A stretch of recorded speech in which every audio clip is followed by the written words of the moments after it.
Bueno, vamos con el último de los videitos.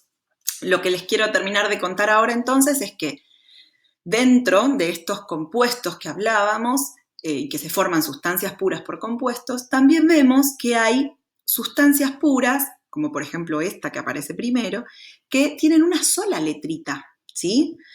Vamos a buscar una que sea más sencilla todavía, que las conocen aparte, la plata. Este simbolito es para plata, acá lo dice, y van a ver que la plata, silver, con un solo átomo ya tengo una sustancia pura, ya se forma un componente, digamos, que tiene propiedades que no cambian y todo eso que veníamos diciendo, pero la diferencia que había con las otras sustancias puras es que las otras eran compuestas por varios elementos de la tabla y en algunos casos con uno solo alcanza. Entonces, la plata, con un átomo de plata, yo ya tengo plata. También pasa eso con el cobre, pasa con el oro. La mayoría de las sustancias pueden formar y estabilizarse con uno. Pero el oxígeno, por ejemplo, que también lo conozco, sé que está en el aire y que lo respiramos y lo estudiamos el año pasado, no se forma con un solo átomo de oxígeno. Si bien en la tabla periódica está el átomo de oxígeno, la molécula de oxígeno estable y que tiene propiedades y no cambia y demás, es O2. Necesito dos átomos de oxígeno para formar una molécula. Si le agrego un tercero, se forma una sustancia que se llama ozono, ¿sí? Bueno, así pueden ir probando y combinando y buscando cuáles son elementos que pueden estar estables con un solo átomo y ya tienen sustancias puras, o cuáles sí o sí necesitan un componente más o un elemento más para formar entonces sustancias compuestas.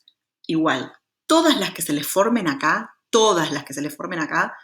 van a ser sustancias puras, de esas que hablábamos antes. O sea, hay un montón, yo no tengo ni idea la cantidad de hay. Cuando decimos que en la uva, que en la frutilla hay un montón de elementos, esos elementos que están adentro, que son pequeñas sustancias puras, son estos nombrecitos que aparecen acá, ¿sí?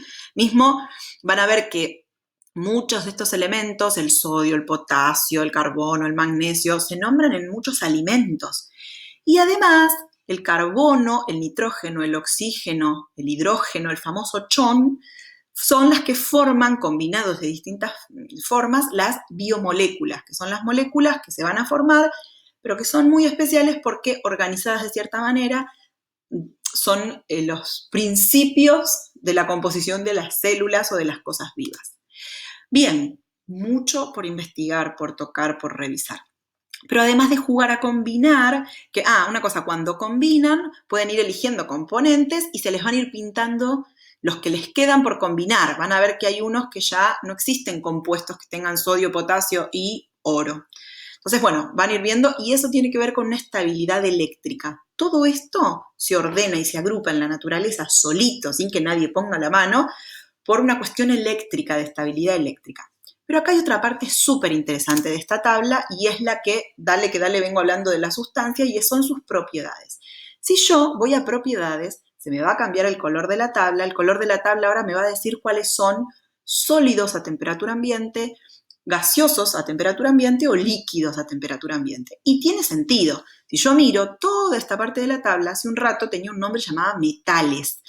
Bueno, ¿son sólidos a temperatura ambiente? Sí, generalmente sí, excepto el mercurio. Y vamos a ver que hay un bromo, por ahí una cosa que no la conocen mucho, pero que también. Bien, tienen entonces todos los negritos son sólidos a temperatura ambiente, los que están en rojo son gaseosos y los que están acá en celestito son líquidos.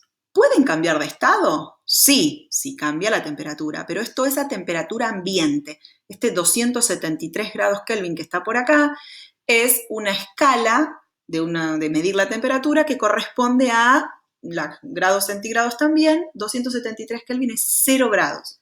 Lo que me está midiendo es cómo están estos compuestos a 0 grados.